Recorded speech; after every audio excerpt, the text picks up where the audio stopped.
Hi, everybody. Welcome to GRCNA 39.5. Yay! Woo!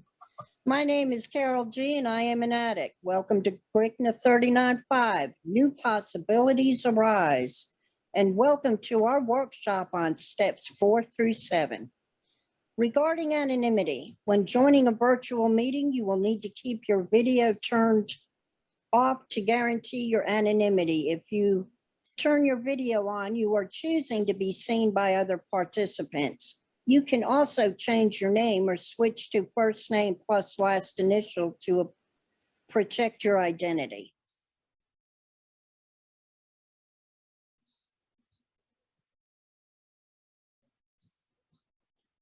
Okay. Okay, that looks funny to me.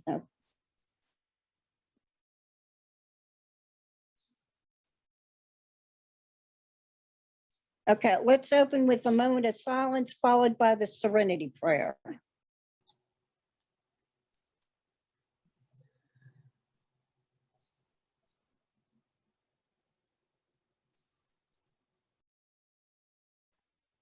Serenity prayer. God, grant me the serenity to accept things I change, courage to change the things I can, and the wisdom to know the difference. Welcome to Georgia Region's first virtual convention, GRCNA 39.5, New Possibilities Arise. Our intention for this virtual convention is to make available to our fellowship a weekend of recovery, celebration, and fun. We hope that all addicts receive the NA message of recovery while they are participating in this event. It is our hope that the message we carry may truly let everyone know that NA is a place to recover and that no addict seeking recovery need die from addiction.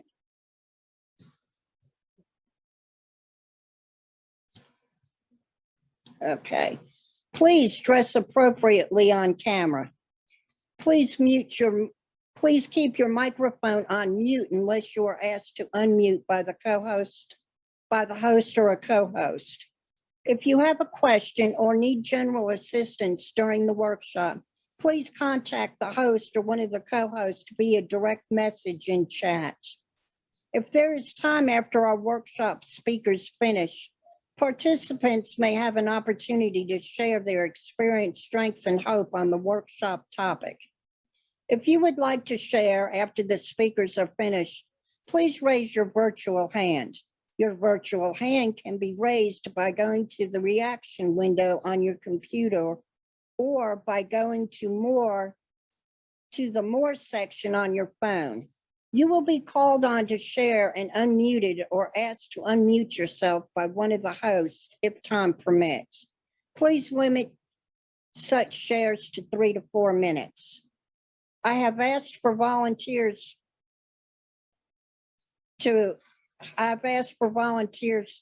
for our readings. Hey family, I'm Zane and I'm an addict. How it works. If you want what we have to offer and are willing to make the effort to get it, then you are ready to take certain steps. These are the principles that made our recovery possible. 1, we admitted that we were powerless over our addiction, that our lives had become unmanageable. 2, we came to believe that a power greater than ourselves could restore us to sanity. 3, we made a decision to turn our will and our lives over to the care of God as we understood Him. 4, we made a search and fearless moral inventory of ourselves. 5, we admitted to God, to ourselves, and to another individual, another human being, the exact nature of our wrongs. 6, we were entirely ready to have God remove all these defects of character. 7, we humbly asked Him to remove our shortcomings. 8, we made a list of all persons we had harmed and became willing to make amends to them all. 9, we made direct amends to such people wherever possible, except when to do so would injure them or others. 10, we continued to take personal inventory, and when we were wrong, promptly admitted it. 11, we sought through prayer and meditation to improve our conscious contact with God as we understood Him, praying only for knowledge of his will for us and the power to carry that out. 12, having had a spiritual awakening as a result of these steps, we try to carry this message to addicts and to practice these principles in all our affairs. Thank you much. Thank you.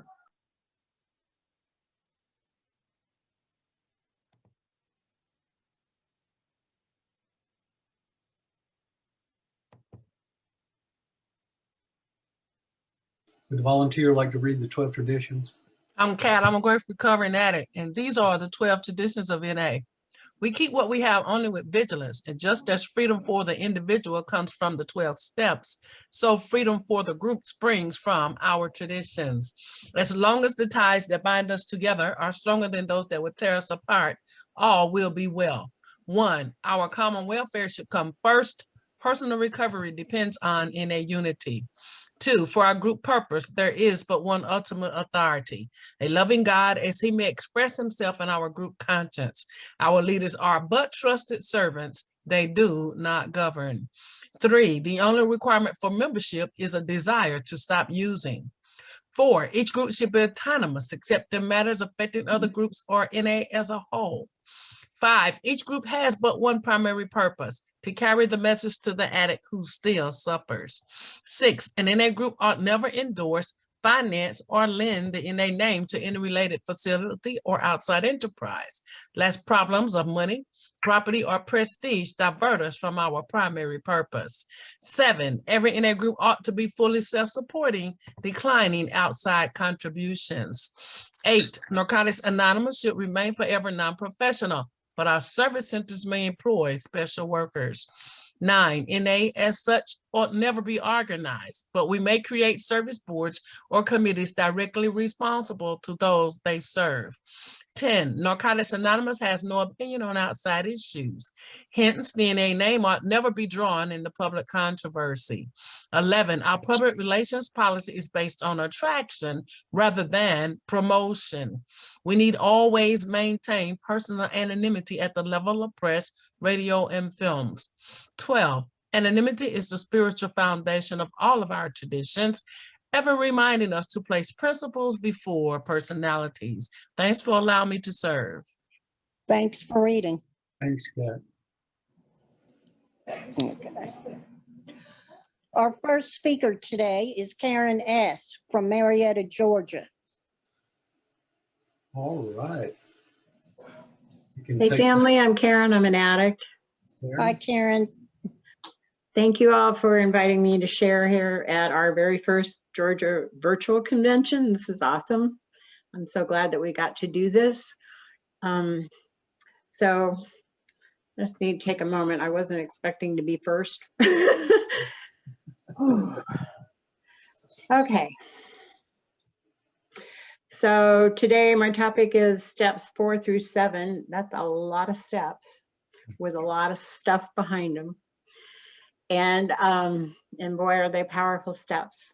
So my first round of these steps, when I got clean, I wasn't all that young when I got clean. So I brought a lot of stuff in with me, a lot. And when I worked that first 4th step, I don't know, we got people of all ranges of clean time. So I'm gonna ask, does anybody remember these? That's how I worked my first 4th step.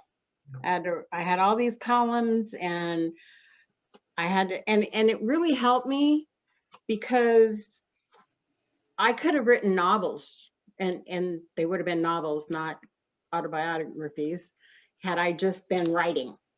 But this helped me to focus on what and who and how. You know, what happened, who was involved, and how did it affect me? And the fact that I had a sponsor was critical because on that first 4th step, I had things like on my resentments. I had resentments against other people who did something to somebody else and I wasn't even there. Like I wasn't even involved in that situation, but I resented that person. You know, my sponsor helped me clarify, who and how did it affect me? What was my part in that situation? And those ones that I had that I wasn't involved in, I got to cross off that list. That wasn't my stuff. You know, but it helped me focus. It helped me understand that, you know, looking down those columns and seeing where most everything affected my self-esteem, definitely had an impact on all my personal relationships. Emotional, oh yeah, yeah, there was a lot of that. Quite a lot of it affected my security, my sense of security, because I didn't very often feel safe. Growing up, I was in a lot of, my mother was involved with an alcoholic boyfriend. We moved around a lot, and it was in the middle of the night owing rent and people after us for bills or other things. And so I never knew what home meant. I heard people talking about that. I had no clue. What does that mean? But when I got to Narcotics Anonymous and y'all said, welcome home, I was like, what? But something about the language of Narcotics Anonymous made me feel safe. And it made me feel at home. And for the first time, I really knew what that feeling meant. And I'm really grateful for that. There was a ton of selfishness and self-seeking and frightened. Lots of fear. Fear of what I might lose, fear of what I might not get that I think I need, fear that you're not going to like me if I tell you the truth about me, fear that the earth is going to open up and swallow me up as soon as I said my name is Karen and I'm an addict that first time. It didn't. I'm here. A couple of things that I highlighted in my how and why was, for many of us, our motivation to work the 4-step is quite simple. We're working a program of recovery and we want to continue because our disease involves much more than our drug use. Recovery involves much more than simple abstinence from drugs. And that was huge for me because I thought if I just didn't do those drugs, or if I just didn't do them with those people, that it'd be okay. And then I read about how it was more than just our drug use. Okay, I need to find out more about this. This is about addiction, and this is about a mental, spiritual, and physical aspect. And the physical got pretty much eliminated as soon as I quit using and didn't put substances in. So the physical part was actually pretty simple. It was the emotional and the mental and the spiritual part that needed a lot of work. So I continued to work the steps because that's what y'all told me would help me live happy, joyous, and free. So there's this part about this, the principles of recovery that we have already begun to practice are vital to working the 4th step. Well, on that first 4th step, when I finished my 3rd step, I was ready. Man, I am ready to work this 4th step. Come on, give it to me. Bring it on, bring it on. And my sponsor said, okay, first we're going to work the traditions. What? Wait a minute, what? And she said, because you need to learn how to apply the principles of the traditions as well as the previous steps to yourself while you're working this 4th step. Well, okay. So I formally worked the traditions before I started on my 4th step. That 4th step was really long. Really long. It took us a full weekend. I went to her house. I spent the night. It took us that whole weekend to go over that first 4th step. There was a lot. And some of the most wonderful things that came out about that was, first of all, I felt extremely safe with my sponsor. And I felt, and it was good to be in her home, not mine, because I couldn't get distracted by my stuff. And it was a very loving and very peaceful environment for me to be in, to share this. And on that Sunday when we finished, she said, okay, now you need to go to a meeting and you need to share about it. And I will tell you that what I felt like was, you know, those really stiff wire brushes that you use to clean barbecue grills? I felt like that's what had happened to me. Like every part of my skin had been scrubbed off with a wire brush, and I was completely raw and completely exposed. And I went to a meeting and I shared about it, and people loved me and they hugged me, and I felt like I was physically raw, like literally like my skin was exposed. And when people hugged me, I thought it was going to hurt, but it was the most wonderful kinds of hugs I had ever received up to that point. And it was exactly what I needed. I mean, it was just amazing. And I lived through it. You know, I didn't use over it. I lived through it, and I went on to work some more steps. So I went on to work that step 5. We admitted to God, to ourselves, and another human being the exact nature of our wrongs. Well, like I said, we had a chance to identify exactly where my part was in the events that I had written about and in the situations. And we had a chance to identify where things had been done to me. And sometimes my part was only that I was there. Like when I was a child and things happened to me, I didn't have a choice. I was a child. My part was that I was there. But I still had some of those resentments. And so my sponsor had me write down those people that I felt caused me the greatest harm. Doesn't mean the people that caused me the greatest harm. It was the people that I felt caused me the greatest harm. And I had to pray for each one of those people every morning for 30 days. And I was like, what? Like they harmed me, right? Why should I pray for them?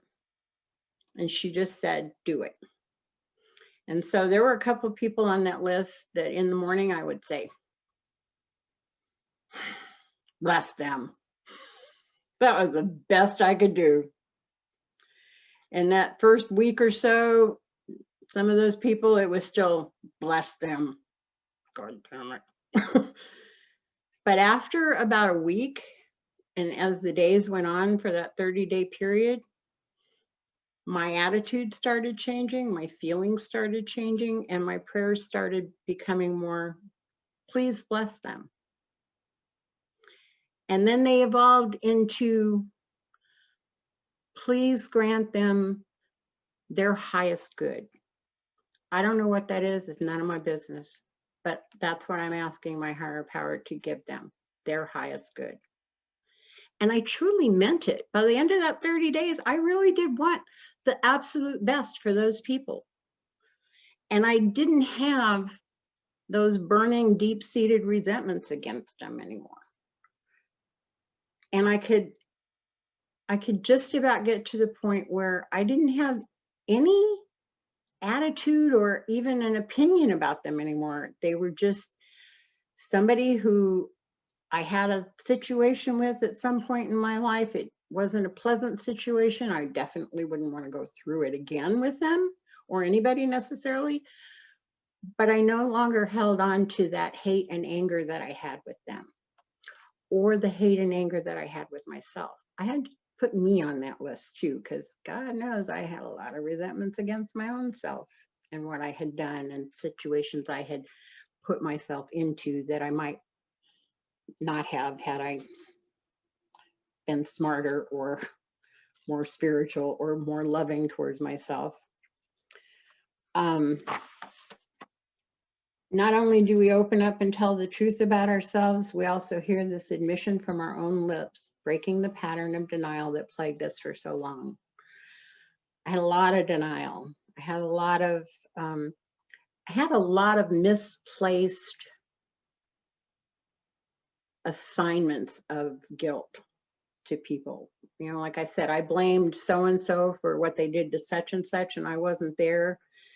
And I had a lot of that with situations that I was actually involved in. Well, it was, if they hadn't have, I wouldn't have, You know, I mean, it always started with them.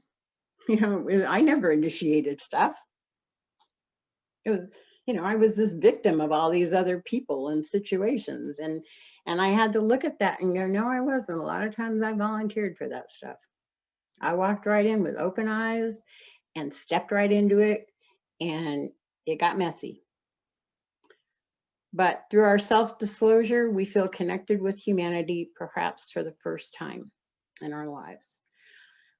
The fact that my sponsor didn't run away or kick me out of her house when I was going over all that stuff with her, the fact that she could look at me with loving eyes and embrace me and cry with me and laugh with me and accept me, even for those things I had actually done that were not pleasant, helped me understand that I wasn't alone and I wasn't the only one who had gone through this kind of stuff. She was able to share with me, yeah, I went through that too, or I had a similar situation like that. And that helped me tremendously because I thought I was so damn unique. You know, I was so special and nobody knew, but y'all know. We know what we go through because we've been through it. Seeing that unconditional love in the eyes of a person hearing our fifth step generates feelings of acceptance and belonging.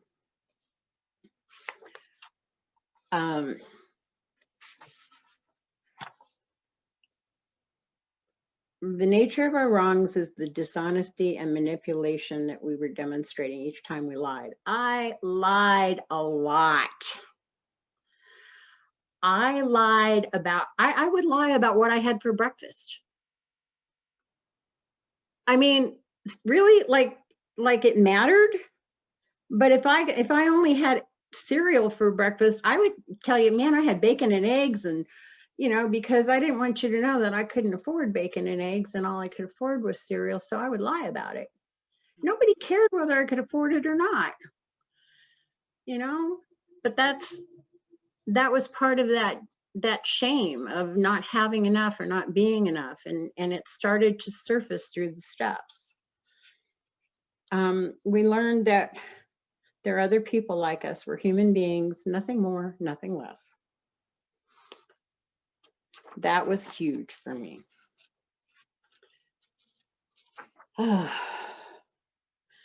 So that helped me go on to the sixth step. And like I said, I wasn't that young. I had a lot of garbage I brought in here with me. I had a shitload of defects. I remember writing on my defects, and I reached out to people, and I was like, what kind of defects did you have on your list? You know, and man, I started writing everybody, you know, every time somebody came up with one I didn't have, I had a list that was super long. And my sponsor said, now, be careful, not all of those defects may apply to you. You know, because the way I felt was like I was just a defective person. And if there was a defect, I had it. You know, but that wasn't necessarily true. There were some that I didn't really exhibit. But I remember when I came to greed, I was like, I am not a greedy person. In fact, you know, I don't spend a lot of money when I have it. You know, I have to justify all of my spending. I know I'm not greedy, and I'll share, you know, with people, and you know, if I have it, I'll share it. And and my higher power, so cool.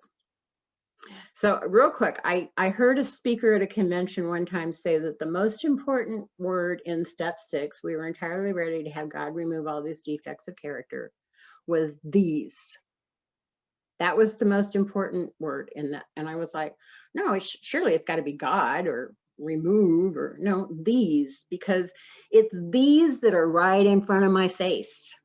Those are the ones to write on today. And so I came to this greed one, and I was like, no, I'm not a greedy person. And I made some popcorn.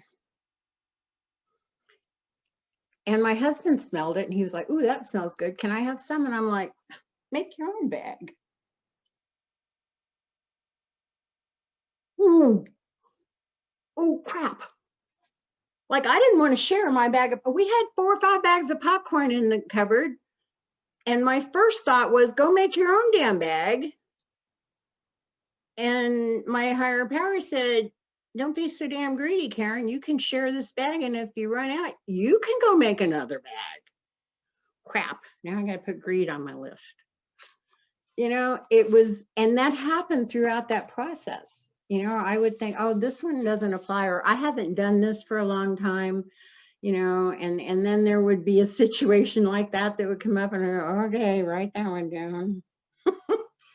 You know, and then I also went through a phase where I had to have every little variation of every defect, like, you know, envy and jealousy. I really struggled between the difference between those two. And I had to have a definition for this one that applied in this situation and a definition for that one that applied in that situation. And then I had to I was like, I'm going to be on this step forever. I thought my 4th step took a long time. Let me tell you something. The difference between my 4th steps and my 6th step was that at some point on my 4th step, I got kind of clinical because somebody said, that stuff's already happened. You've already lived through it. You're just writing it down on paper. And I went, oh, I can do that. Okay. So I was like this doctor or nurse or whatever. Yep, this happened. Check. Yep, that happened. Check. But my 6th step was about these defects, the ones that I'm acting on today. And that was pretty intimidating. And it was pretty scary. But I had the fellowship and I had my sponsor tell me, we've been through it, we lived through it, you can too. You can do this. And so I kept writing on it. And I love this. The step working guide had just come out when I was on my 6th step. And so we switched over to that. And I loved that it has this question in there and it talks about it in the how and why. As we write our list of defects and see how they have been at the root of our troubles, we need to be open-minded about how our lives would be like without these. And there's a question in that 6th step about what would my life be like without this defect? And some of those were really puzzling. But the bottom line for me was, regardless of which defect it was, and regardless of, you know, my life would be happier or my life would be less complicated or whatever it might be for each of those defects, every single one of them had one thing in common. I would be freer without that defect. And that's what our program is about, right? Living happy, joyous, and free. And that's what the steps afford us, is to learn how to be freer.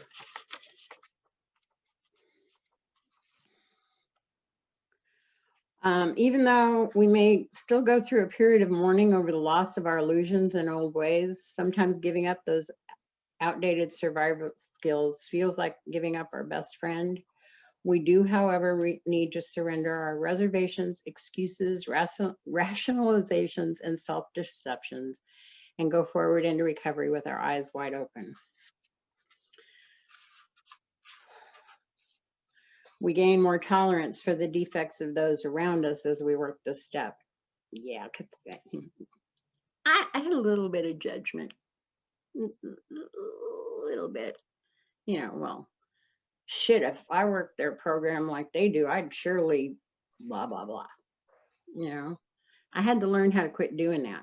I had to learn, I was able to learn that we all recover at different rates. There's no race, there's no formula, there's no, there's no model recovering addict or model bad addict or whatever. It's just, you know, we work on the things that come up for us at a given time. And what comes up for me at 2 years clean may not come up for you until you have 10 or 20. What comes up for me at 5 years is different than what came up for me at 2. You know, what came up for me at 25 was a whole lot of different stuff. So the whole point is we get to go through the steps multiple times and work on each of those things as they come up when they're the most pressing. And that's a beautiful thing. That's an absolutely beautiful thing. When we move on to step 7, we humbly asked him to remove our shortcomings. My sponsor had me write a prayer that came from wherever it came from. It was very formal, and the language was quite stilted, in my opinion. And I love words, I love writing, I love all of that, but I'm a pretty casual girl. Like, I'm a jeans and t-shirt girl all the time. You know, I can dress up like the best of them, and I can become a professional and all of that, but given my own, I'm a jeans and t-shirt kind of girl. And that's kind of how I have this communication with my higher power. You know, it's a conversation. And so when I was asked to write my own version of this prayer, what came out was, please remove the defects of character that you see are standing in my way of being closer to you and the people in my life. Because I don't always see that my defect is standing in my way. Even today, there are some that are really obvious, and you know, I get it. Anger, you know, I used to say I was an angry person. People just pissed me off a lot. I can be an angry person. Most of the time today, I get most angry at myself. You know, I should have known better. Whatever, you know, and it's a futile exercise. I have to continue to forgive myself like I did on that very first 5th step.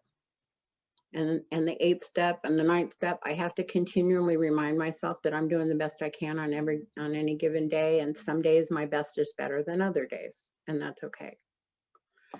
But that prayer really helped me focus on getting out of the way and letting my higher power remove my defects that were getting in the way. And it talks about it in working the step, we move away from intellectualizing the recovery process. Because, you know, I'm also a very logical kind of person and analytical, and I want things to be very formulaic, and you know, I want to check off checklists and say, yep, did that step, cool, moving on. Won't ever have to go back and revisit that. Yeah, not been my experience. I'm not telling you that on my 4th or 5th or whatever, 5th and 6th steps, 4th and 5th, 6th steps, that a defect that was on that first list isn't on that current list. I can't tell you that, because they come back. I can tell you that they're usually a little less destructive. They're a little less intense, but they're still there, and they still cause me, at the very minimum, they still cause me discomfort. And they need to be removed. I need to not act on them.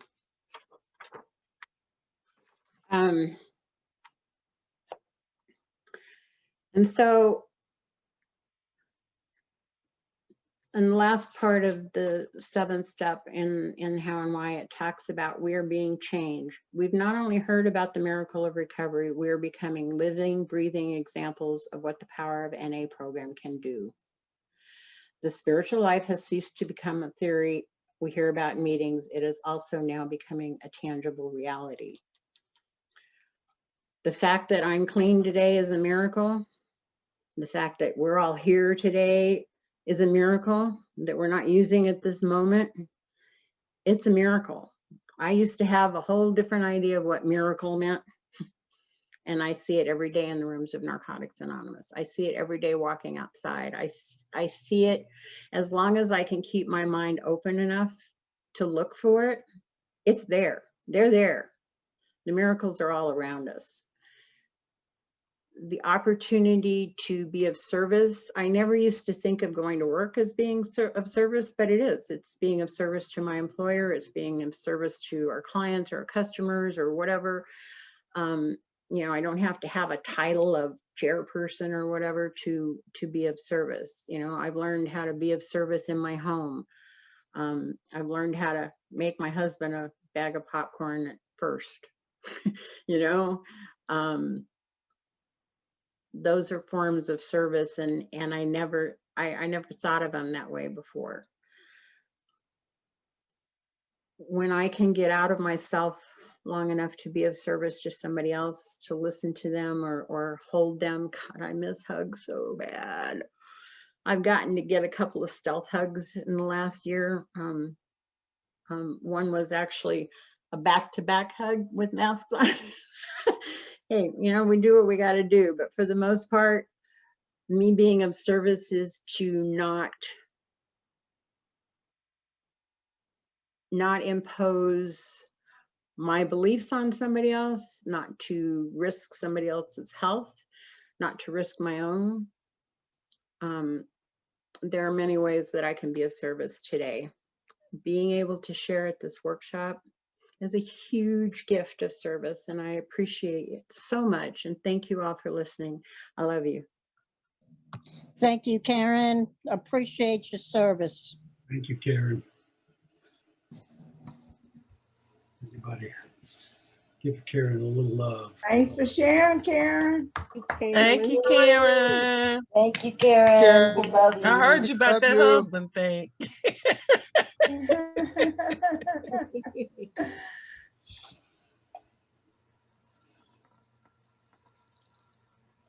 All righty. So Calvin, you're gonna introduce, Get that screen shared up again. okay, Wonderful. okay, it's coming, I hope.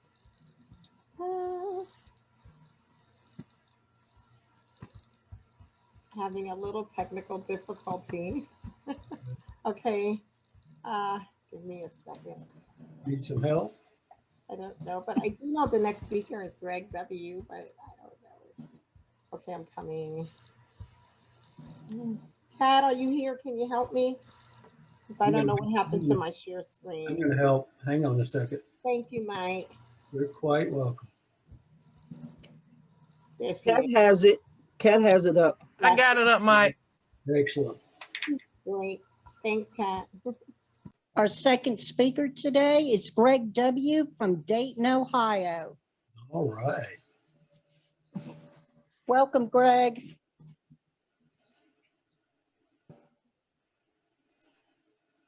Well, Greg, you're muted, my friend. Can you unmute yourself?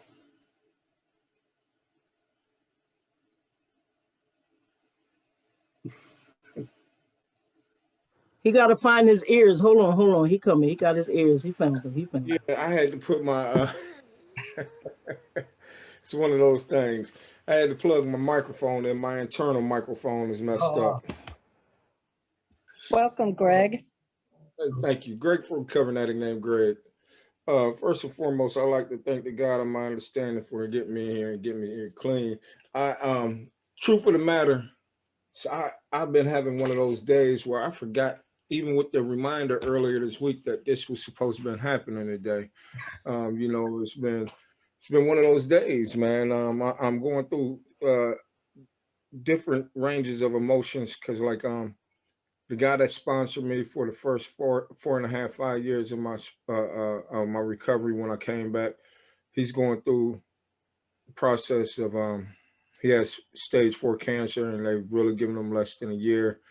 And I've been having those emotions, and it got kicked in today because I'm going through the process of one of the guys that I'm sponsoring, having to walk him through his mom being in hospice, and they've basically unhooked everything today. And you know, it's just been one of those days, man. So, you know, a lot of emotions, but that still doesn't stop the fact that, you know what I'm saying, I took a commitment, and I'm here to honor my commitment. Steps 4 through 7, right?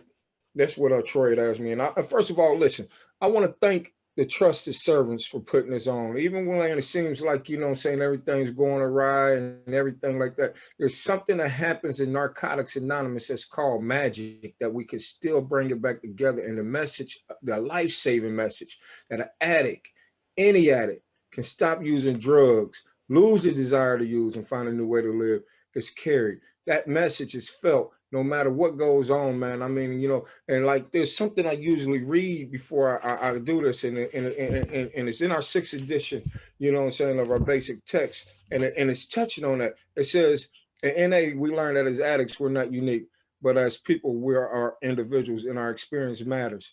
Collectively, we're so much more than sums of our parts. Each of us, regardless of our clean time or where we came from, has something to contribute by sharing openly and honestly, and something to gain with an open heart. And see, like, this is what we're talking about, man, coming together and making sure that this life-saving message is carried no matter what. You know what I'm saying?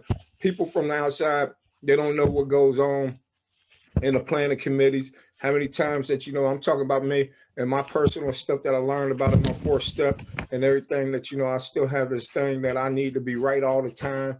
And if you don't go with my vote, you're wrong. And now I got to slander and talk about you to my other people and try to get, you know, my sponsees and my NA crew on my side so that we can just talk about you bad. And then I'm coming back to the meeting and we're going to vote the way that I want to vote, because the total self-centeredness of this disease never goes away.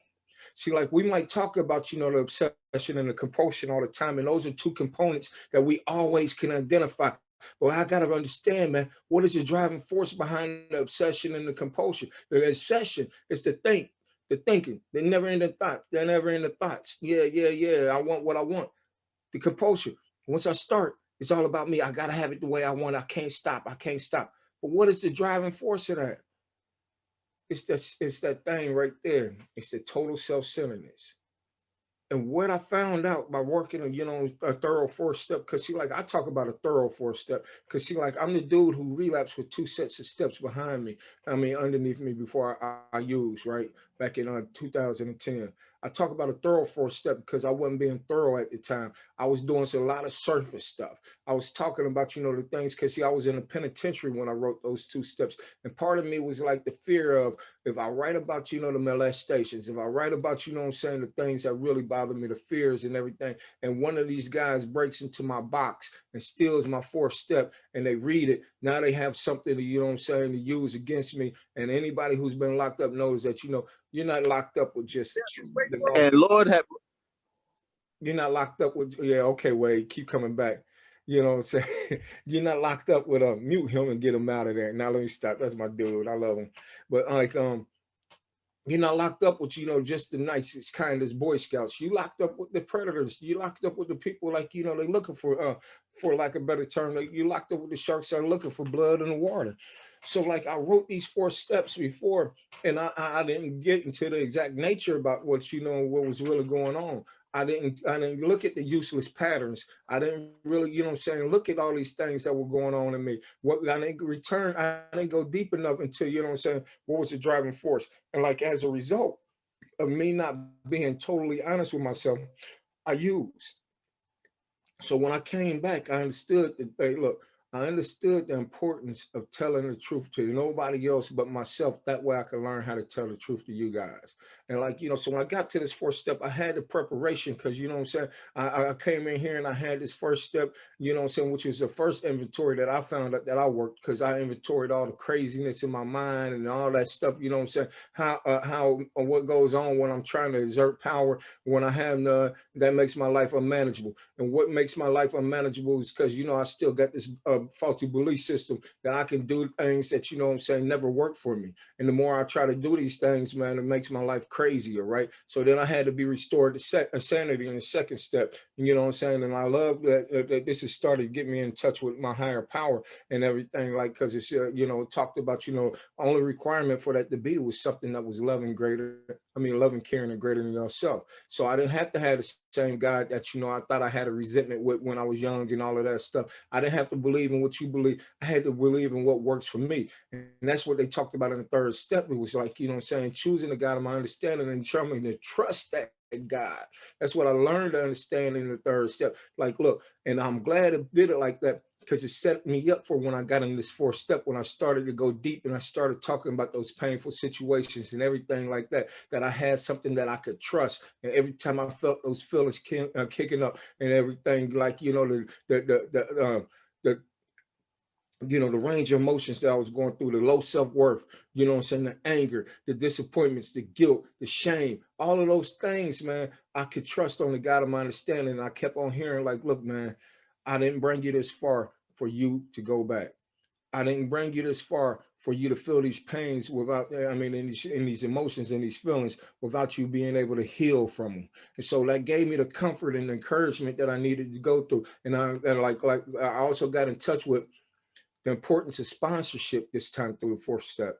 Like there was times that I needed to call my sponsor and just vent and talk and cry and talk about the things. Like, I'm like, man, this is crazy, man. I didn't think that it ran this deep. I didn't think that, you know, the abandonment issues when I was 5 years old and they took me to, you know what I'm saying, daycare and dropped me off. I mean, 4 or 5 years old, and my mom would drop me off every morning and I would see her walk out the door. And I remember running, I mean, talking about I would run to the front door and look at the glass door. She walked and I would just cry.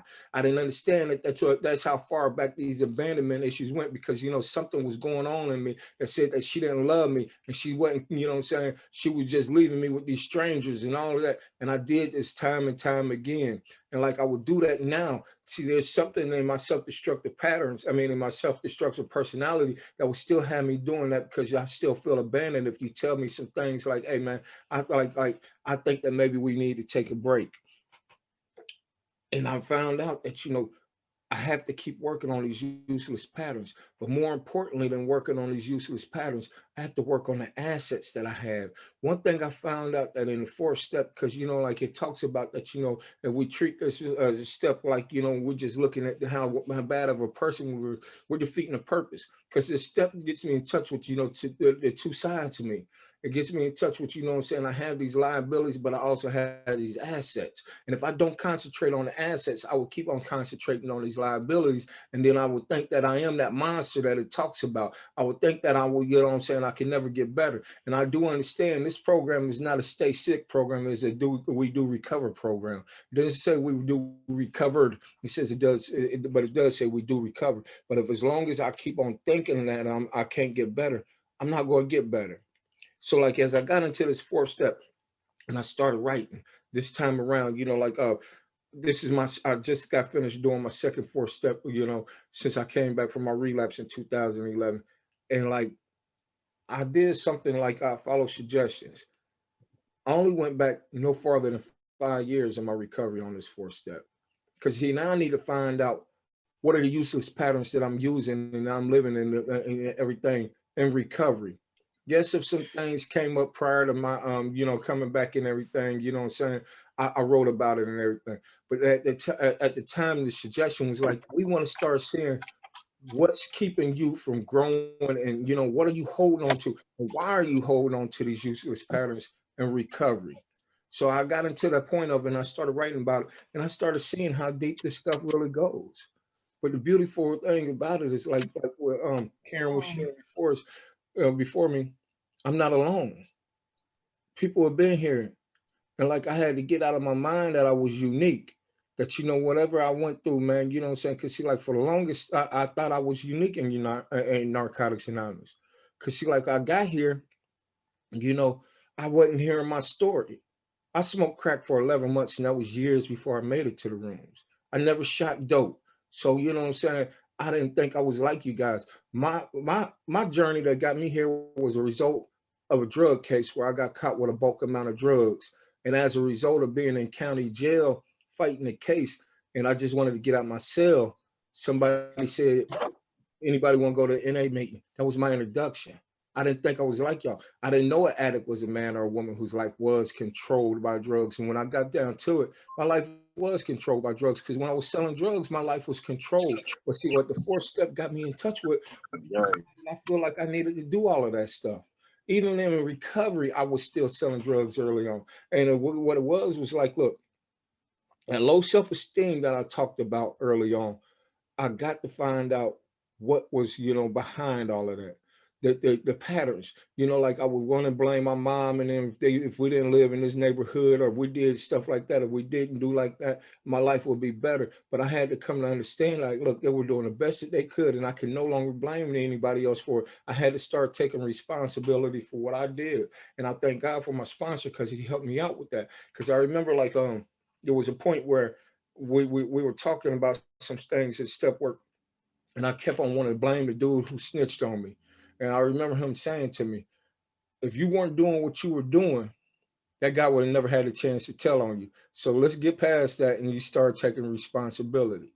So like as I got into the step work and I started writing about these things, and I was having that range of feelings and range of emotions and everything like that, man, I didn't think that I wanted to go further, because see, like I said, the first 2 4 steps I wrote was all surface, but now I was going inside. and I was finding out some things. And like I found out one thing, that I wasn't as good as I thought I was, but also I found out some relief. I wasn't as bad as I thought I was either.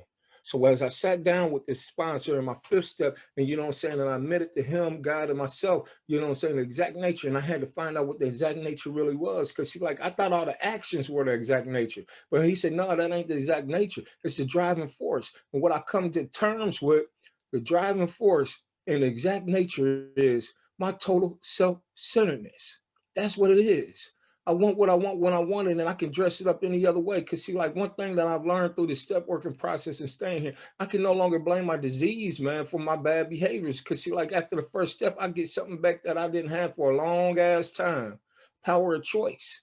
So if I want to go ahead and see, like I still would cop out, I would still say my disease, my disease, my disease. But what it really is still I'm avoiding the responsibility of saying this is what I wanted to do, and I did it because now I got to suffer the consequences. So instead of me having to take a look at what I really did and take it, you know what I'm saying, take it on the chin that I decided to do it, I will blame something else. I would say the disease.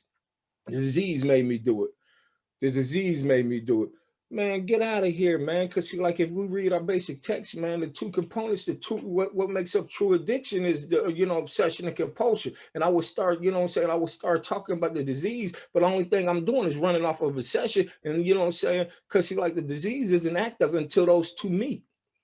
I can have a thought all day. That doesn't make an obsession. I could start obsessing over something, and then I can go ahead and cancel that reservation by coming in here, sharing, raising my hand, be like, hey, this is what's going on in my head, calling my sponsor, doing something other than, you know what I'm saying, acting out on it. But once I act out on it, that's when the disease is active. Just because I have a thought doesn't mean that's my disease.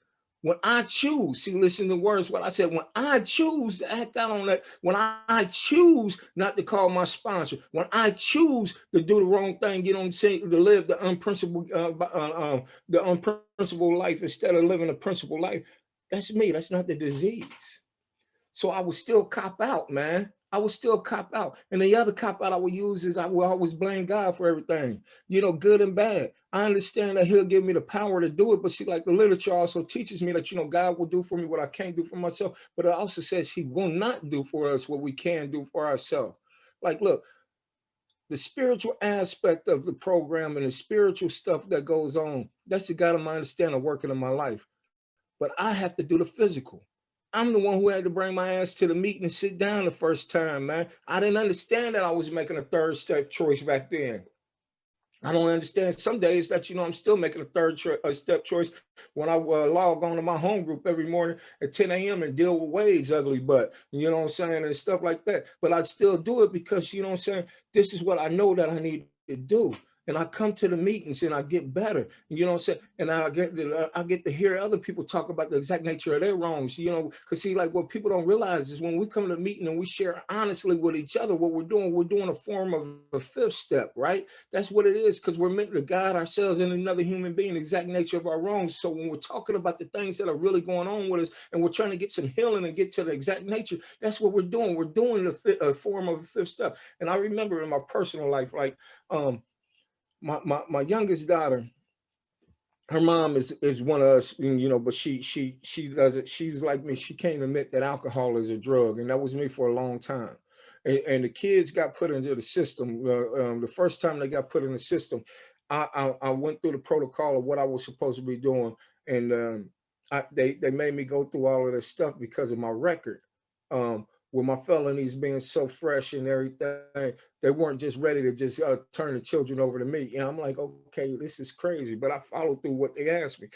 And I remember sitting down in my living room on the couch with the caseworker, and we talked about everything. And at the end, she was like, I've never interviewed anybody who was this honest and candid as you were.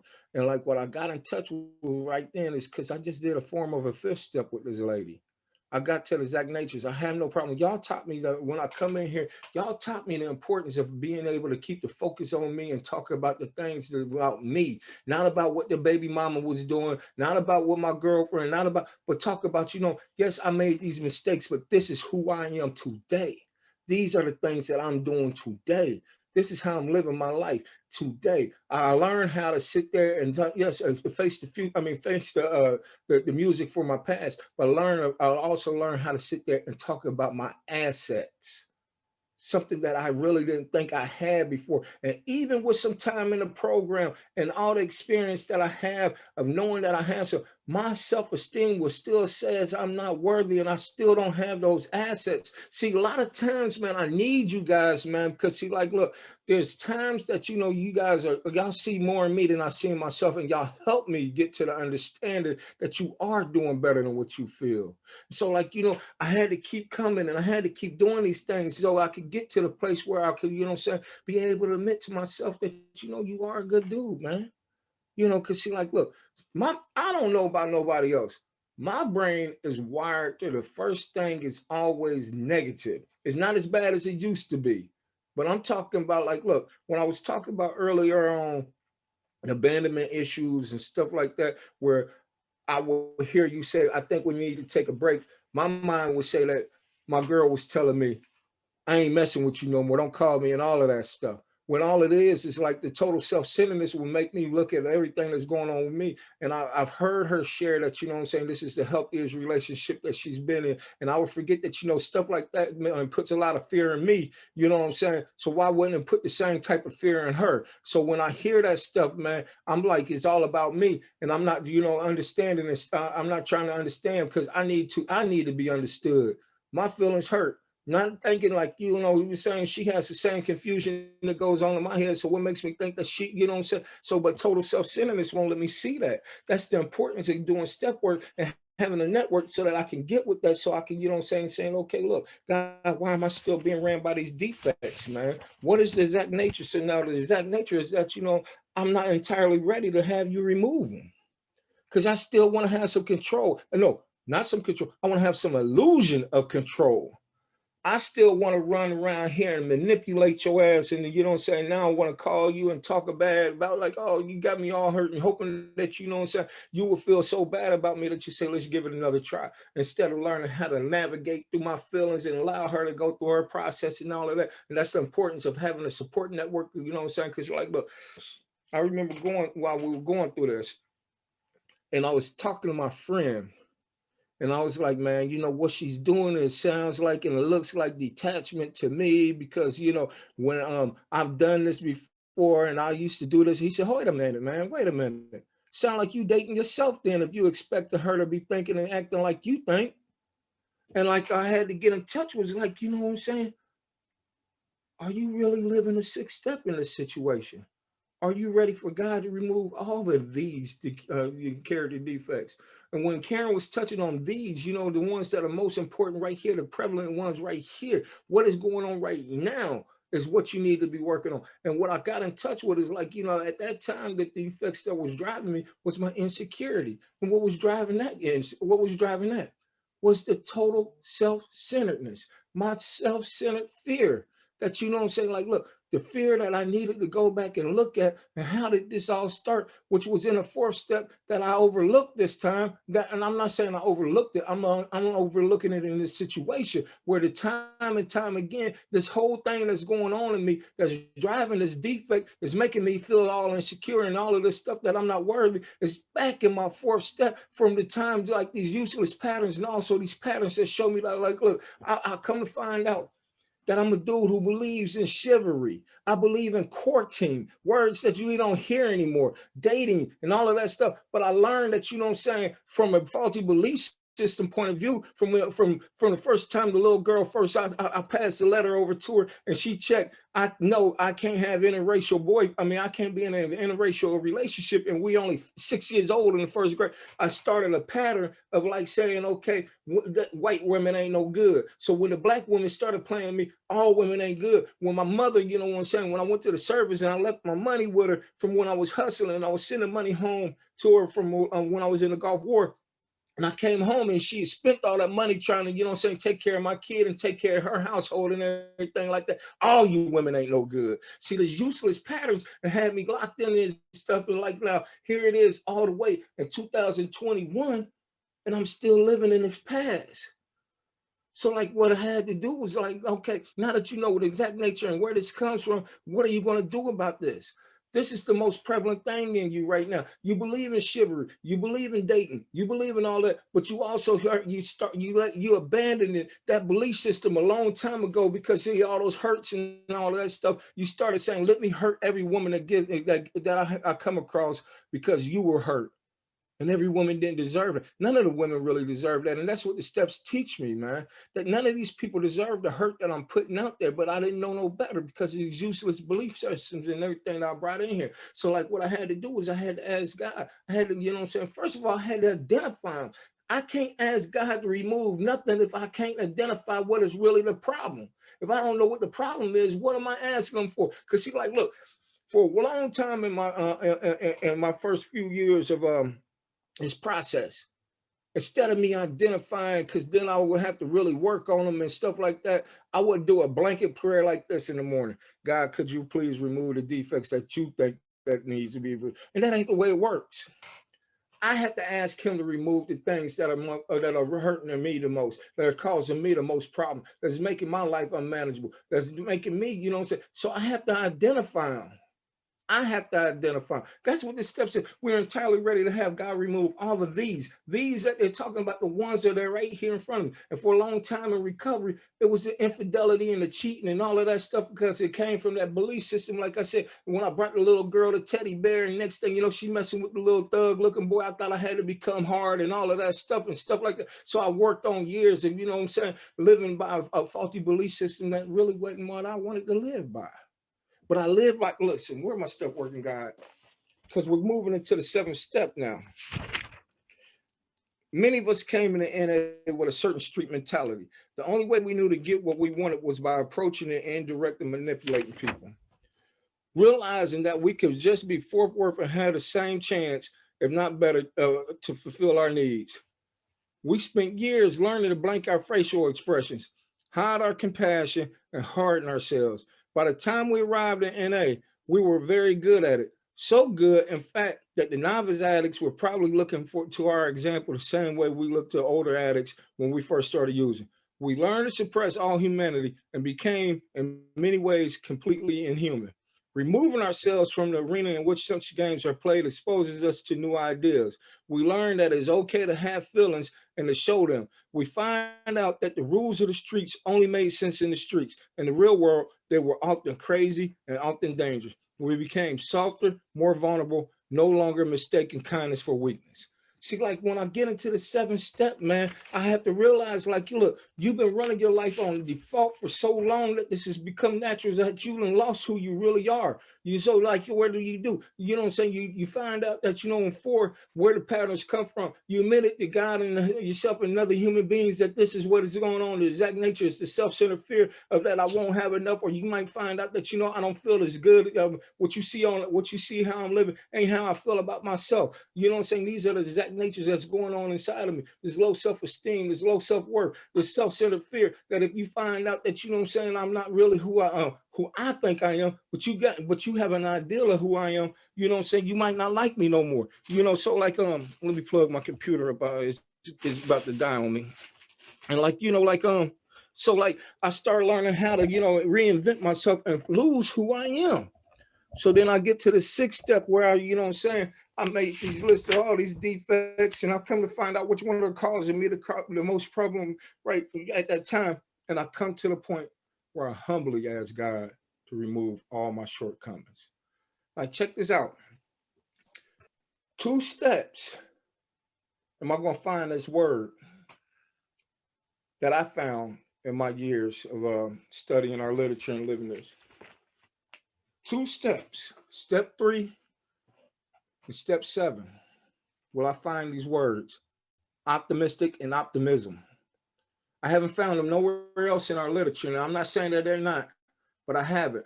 But I've come to the conclusion, and this is my thought process. This is not NA, I'm not endorsing, but I'm talking about my experience. The reason why I believe that they're in those 2 steps, in the 3rd step and the 7th step, because see, I have this illusion that by me turning my will and my life over to the care of God as my understanding, that I would never make any mistakes no more. So when I find myself wandering off course, I have to be optimistic that I'm doing better than what I feel.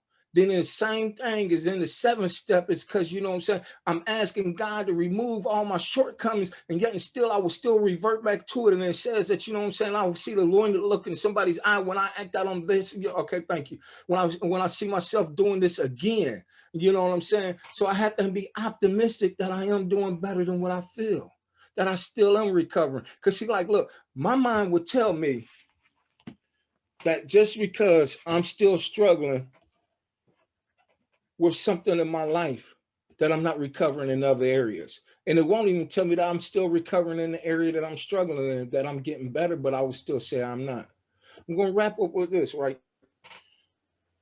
Coming to the Narcotics Anonymous, when I got here, when I came back and I stayed in 2011, my belief system was, you know what I'm saying, I could have as many women as I wanted as long as I was being honest with each other, and they all knew each other. And like, I was the dude, man, at the New Year's Eve event where me and my main woman right here and my side chick right here, and we all sitting at the same table, and people like, hey, asking my sponsor, why you letting him do it? And my sponsor said, if you got a problem with what he's doing, you need to talk to him instead of, you know, snitching, because we have a bad habit of snitching on each other to our sponsor, like our sponsor can stop us from acting a fool. No, he can't. Only one who can do it is if I do the work, and then I go to the God of my understanding and ask him to please remove these things. So like, as I stayed around, I started getting back to that core belief system that I really had, that I really wanted to be in a monogamous relationship, that I really wanted to treat a woman with, you know what I'm saying, the respect that I seen my grandfather treating his wife, you know what I'm saying, that I believed in and everything. I started getting back to the core beliefs about what I thought a relationship should look like, not other people's belief systems, because I lived so long living my life by default by your belief system. And I would do that here in Narcotics Anonymous about what my recovery is supposed to look like compared to what I'm looking at how yours and yours and yours and yours is. So as I've done this work, I'm in a relationship for the first time that I can honestly say I'm not in nobody's inbox. I'm not flirting, because see, for a long time, I thought as long as I wasn't having physical sex with a person, I wasn't cheating. But as I came around and I started listening, and I started changing my belief systems, and this principle started taking a hold of me, I understand that, you know, emotional cheating and everything, and the spiritual cheating will lead me back to the physical cheating. So I'm in a place today where I'm, you know what I'm saying, where the most pressing issue isn't about me feeling like I'm a piece of shit because I still can't keep my sex life at home. That's not the issue no more. So now I'm finding out that the other issues are like, now I got to work on my self-esteem. I got some beautiful things going on in my life. And I know she gave me the 1 minute mark, and I'm going to wrap it up. I'm talking about, you know, a person who came in here with multiple felonies and everything like that, been to prison, you know what I'm saying? A bum like most of us have been, who ran for public office and everything and did pretty good for the first time running for county commissioner last year. Got 20% of the vote with the whole public knowing who I am. A person who came in here, you know, was almost blackballed himself from the same union that now he runs. I'm talking about a person who came in here with all of these things going on. Now I got a nonprofit organization that I'm working with, people coming home from the penitentiary, and I'm teaching them how to become business owners and work on their thinking so that they can have a chance of having a better life. I'm talking about these are the miracles of the program and working the steps and doing the things. And I still know today that I'm living by my belief system. And I know, because everybody else saying, where do you find the time? You're doing too much. Maybe you need to slow down. I said, no, maybe I'm not doing enough. Because see, like, one thing I believe is like a person with a full plate is hungry, and I'm very hungry. Same way I hustled out on the streets, it's the same way I'm getting down here in Narcotics Anonymous. So like, I'm living by my 11th step, and if everybody else live by their 11th step and trying to worry about how Carol is living by hers, or Mike is living by his, or Mike is, or Teresa's living by their 11th step, we will all live in that first tradition, harmony and unity around here. Again, I'd like to thank this committee for living the program by having these events, by going through the troubles and everything we go through behind the scenes, and going home with the attitudes like them motherfuckers, you know what we think when we don't get our way in a service committee meeting. But when we come to here and this thing pulls off on Sunday morning or Saturday night, whenever it's over, we'll all be able to look around and say, we did what we were supposed to do. The message was carried. Thank you for allowing me to share. Thank you for sharing, Greg. Thank you for Awesome. sharing, Thank Greg. you. That was Yeah, breathe, baby. Yeah. And my condolences and strength for you to go on and carry on and help your sponsee. I hear it in you. Keep the spirits up, They baby. start talking shit. All right, let's get that screen. Boy lost the game. Who's cussing? Sitting on the sideline. Come up to Rick. You motherfucker, you snuck me. Rick said, what? You motherfucker snuck me.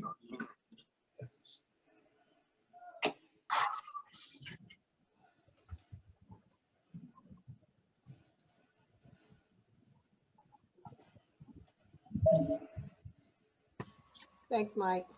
Sure.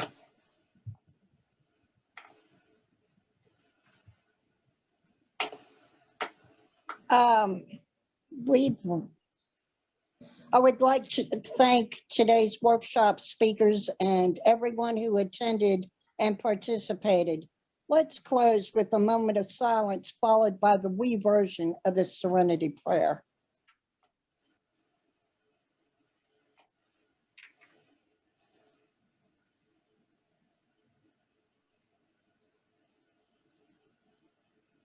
Prayer. God, grant us the serenity to accept the things we cannot change, courage to change the things we can, and the wisdom to know the difference. Thank you, everybody. I appreciate you letting me do this.